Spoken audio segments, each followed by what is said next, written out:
Stadtentwässerung Dresden is a municipal wastewater treatment plant in the eastern part of Germany and is very experienced in international projects, as we are engaged in several formats for more than 10 years right now. And one of the partnership is the one, a utility partnership together with different Western Ukrainian utilities. And just to give you a short overview about the main topics we would like to speak about is just of our background of the utility partnership, as well as the key challenge we had to struggle with. Giving you a short overview about our success stories and results we have achieved so far, as well as our lessons learned. Okay, so we are a group of 3 German utilities working together with 3 Ukrainian utilities. And it is Stadtentwässerung Dresden who is the lead partner in this consortium. And we are supported by Stadtentwässerungsbetriebe Cologne and Berliner Wasserbetriebe. You might know that in Germany we have a separation between drinking water and wastewater, and that's the reason why we have involved both wastewater utilities like Dresden and Cologne, as well as a drinking water utility from Berlin, the capital. And we work very closely together with Lviv Vodokanal, with Ternopil and Nadverna Vodokanal. It is a little bit, there's a thing that is maybe a little bit special, because Cologne and Berlin are more focused on Lviv, and Stadtentwässerung Dresden tries its best to fulfill the needs of all 3 utilities. And we are also assisted by an external consultant, Reberes, and are also connected to the Association of Vodokanal Ökologia. Just a brief historical snapshot, and Anastasia already said that this utility partnership project started already in June 2019, and the official launch of the project was in January 2020, with only 1 Ukrainian utility. It was with Lviv Vodokanal.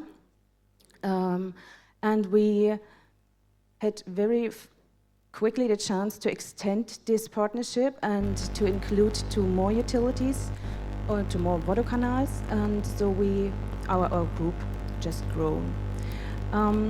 The first phase of the utility partnership lasts until June 2024, and it was obvious that we have started in a very bad time, because first it was the Corona pandemic, who was very struggling for us, because we were not allowed to travel, or we had only the chance to travel once for only 3 days to Lviv.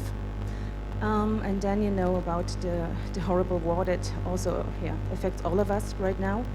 So it was a challenging partnership from the beginning on, but I think, or I hope we did a good job so far, and we built on a very trustful cooperation.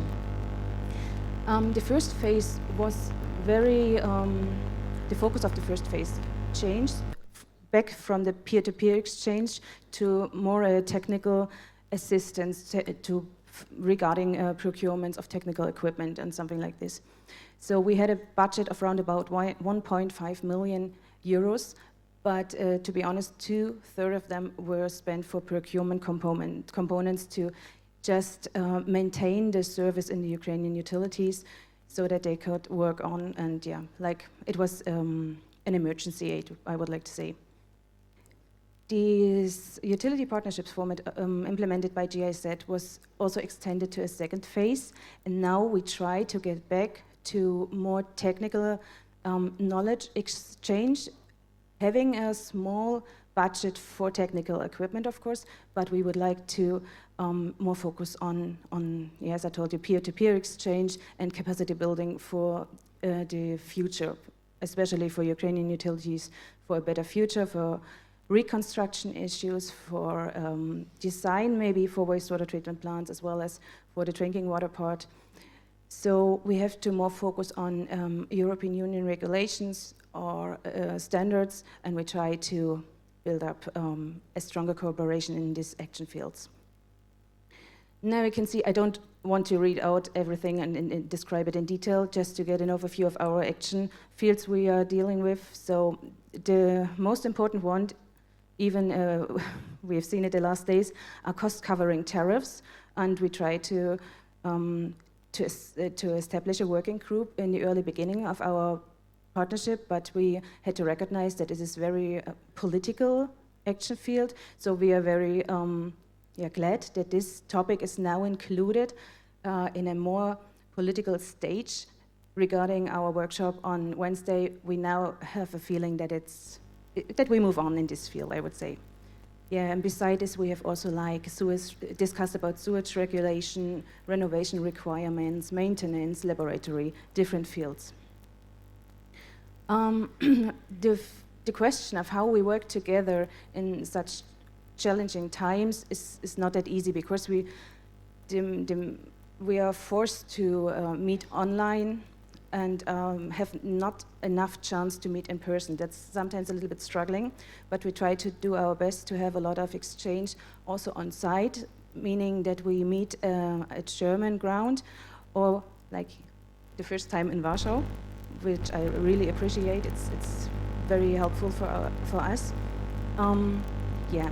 But so as we more or less work more in a digital way, we have to have a real focus on our operational, our strategic planning.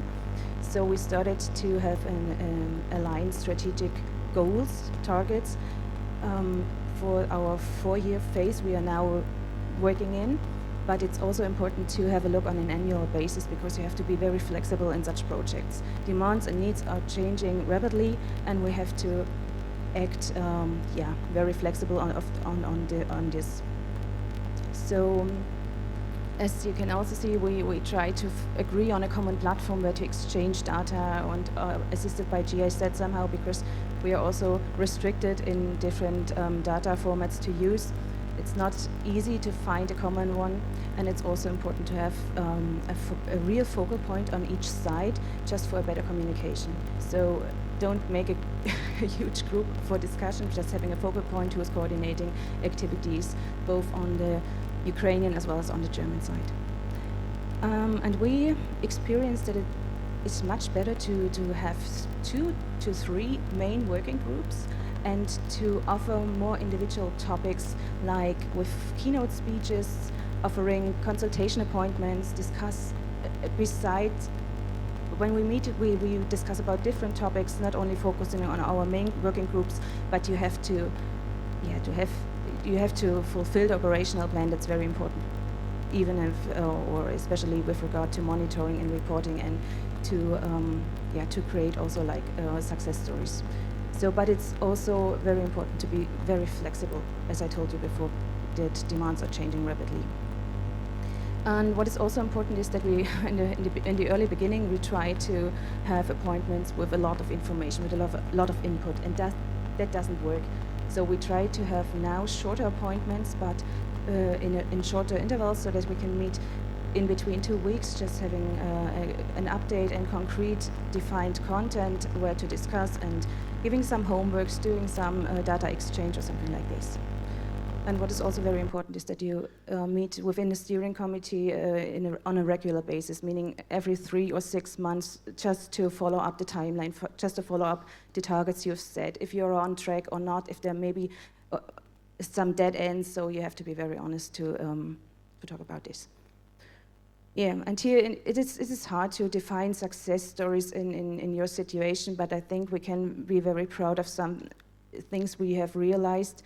Like, as I told before, we start with this cost-covering tariffs, and now I'm really glad to see that this is a topic that affects a lot of different nations, so it's the best platform you could have here to discuss and interact with a lot of utilities. And we also try to optimize water supply or wastewater issues, and the colleagues from Cologne were very actively working on better asset management, starting with a clear asset report and a structure regarding maintenance and investments. And of course, there is also a solidarity action field where we spent a lot of, or procured a lot of technical equipment, but also had some exchange on blackout scenarios where we were very honest. We have to learn a lot from your side. You are the best one to, or the best experienced one, and we have also had discussions on this. And we were forced also, because in the early beginning of the war, it was not allowed for the male employees to travel, so we had to change the focus on our partnership to female employees. And so, as you can see on the picture, we were able to join a laboratory course only with female employees, and it was very intensive one with very good results. And also, like for our two partners, Natwerner and Ternopil Vodokanal, we try to discuss on construction and designs of wastewater treatment plants, regardless if modernization or new build constructions. Yeah, it was. Yeah, we discussed about this in general. Here you have some images. Maybe one is very important because we do this with our young professionals building a wastewater treatment plant in theory, just with using these magnet cards.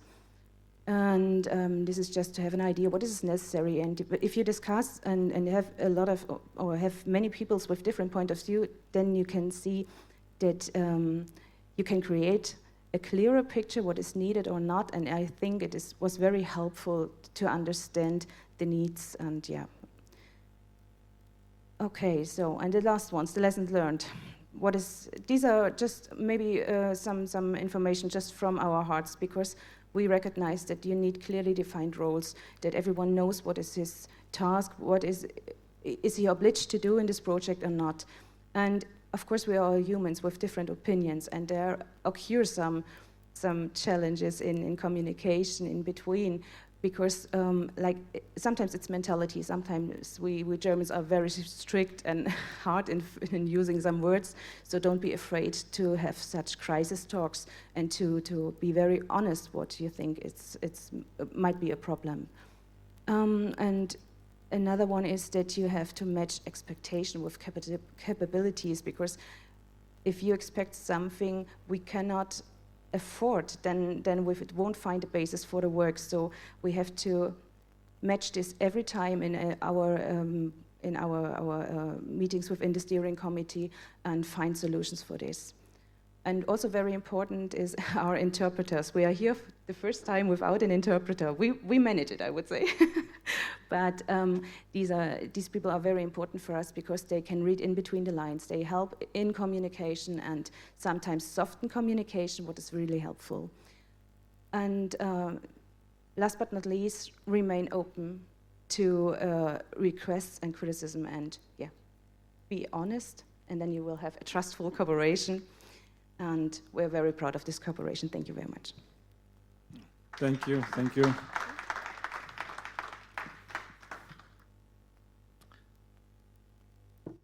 Шановні колеги, в першу чергу хочу подякувати усім присутнім в залі, тому що First and foremost, I would like to extend my utmost gratitude to all of you, because you are like the most resilient that you have managed to survive to the very end of today's panel discussion.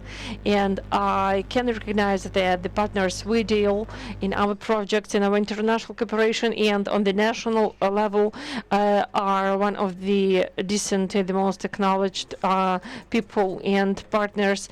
I am very grateful for having you and them. It's every water utility facility does face a lot of problems.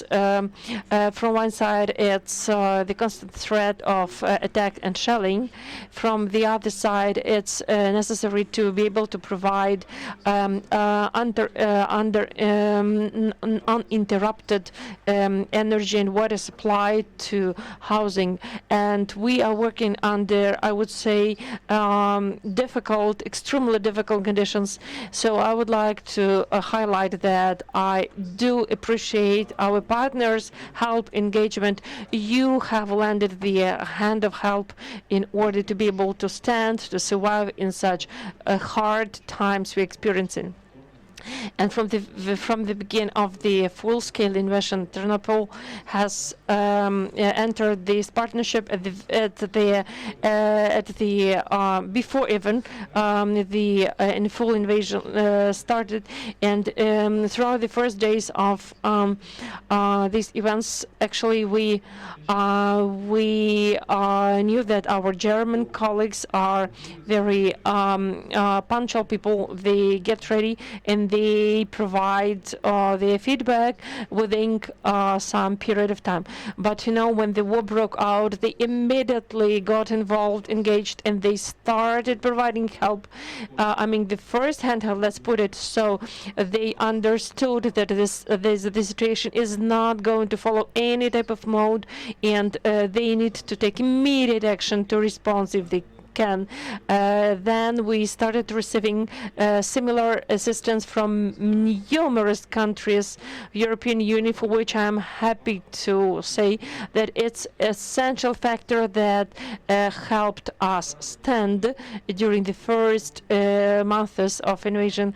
Then we got in line with your recommendations and what we could do on the field, on site, and actually we. To be honest, we had a difficulty understanding how we are going to behave in a case of constant shelling.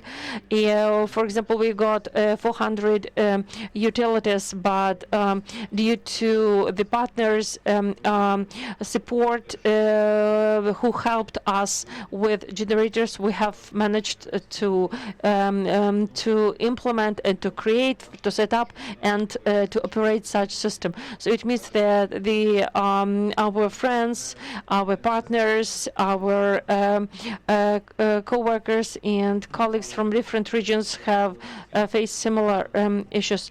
Like Christine has mentioned, technical equipment provision is not the main target. What is main was, of course, the exchange of experience, training. This is a key component here. Probably we haven't highlighted it before, but actually we have repeatedly mentioned it because our people, our personnel, is the most essential value, added value of our work. Some of them, for example, work 2 days in a row. Some of them are ready and willing to do extra hours just in order to provide sustainable operationability of the facility. So it's difficult to express our gratitude to them, not only in material or financial matters, but even in some kind of incentives, encouragement, when people can see, for example, how the facilities are operated, maintained on other sides. So it's about such kind of excursions, so some visits. It can be compared to such situation. For example, you are using the time machine and you are transferred into the future. Unfortunately, the majority of facilities are worn out, are outdated. Why? It's not because we didn't want, because we had a drastic lack of resources, and it is we couldn't implement these changes. And this is the time of a new change. We do hope that by our partners, our study partners and new partners who are willing to help us, we will be able to make, to renew, to update the system. I would like to say that you are very sensitive in providing this, the most actual needs. Sometimes even in these events of the current tasks, we do not fully comprehend what are the issues that should be addressed in the as soon as possible. But while involving our specialists and experts from who have got this like external assessment of our activities, it facilitates fruitful cooperation because we see our drawbacks, our strengths. It does pay off at the final point. Due to our communication, our exchange of experience, we receive these solutions and we are capable of implementing it in our utilities. So I think that the cooperation we have with Dresden, with Köln, is a very good example of a well-tailored cooperation, the right direction forward. It gives us a great experience from many utilities companies from different countries. It is transferred and implemented in our utilities.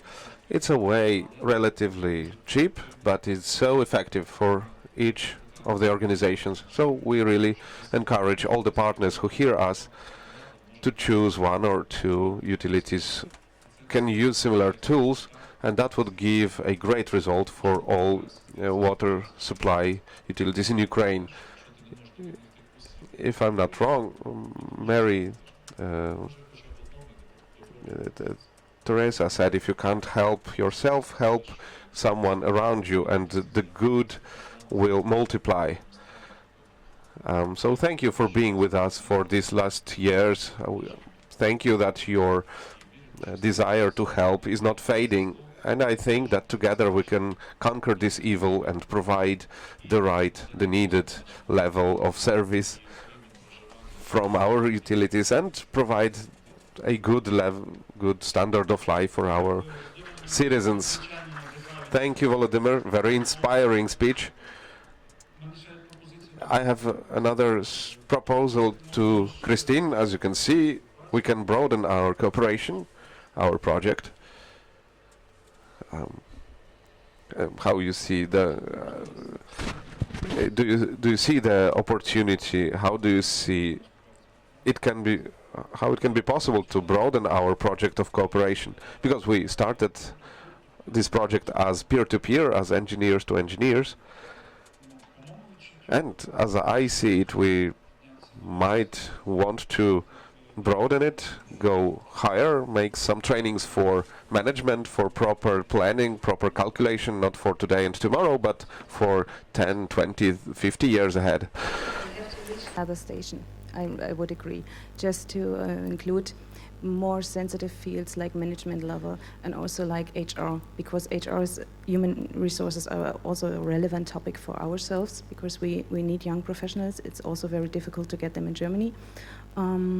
And I think there would it be important to have an exchange on, and maybe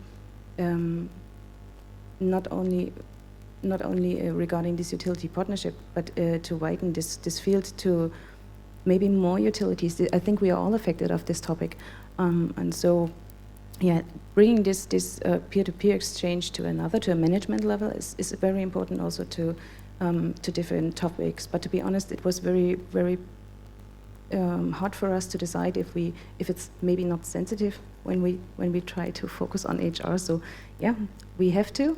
I think that's at least we have subject to negotiations. Yeah. Okay, but I hope I answered your question. Yeah, sure. Enough? Thank you. Дякую, Christine. Thank you, Christine. Thank you, Volodymyr. And great thanks to our panelists.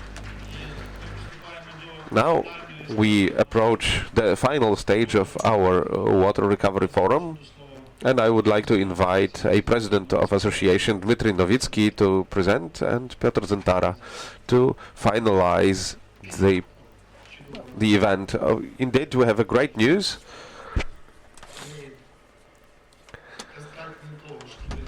It was quite a long path to collect utilities from Germany, Poland, and Ukraine to talk about common, difficult questions about forming the tariffs, the question of tariffs that would provide a constant work of our enterprises. That's why we met on 12th of November on a three-way workshop where we discussed the matter of tariffs forming and perhaps briefly, okay, maybe I will just start with sharing the results, what we achieved, because indeed we agreed upon certain next steps. So first of all, tariff setting is a complicated question for all countries. Because, for example, Germany is more focused on self-government's level. Poland is still in some dynamic search between local self-government and centralization. In Ukraine, these processes started from transitional centralization to local self-government bodies, and the most important problem of Ukraine is non-economically based tariffs that cover only 70% now. There are specific examples we know from Poland of not sufficiently effective questions.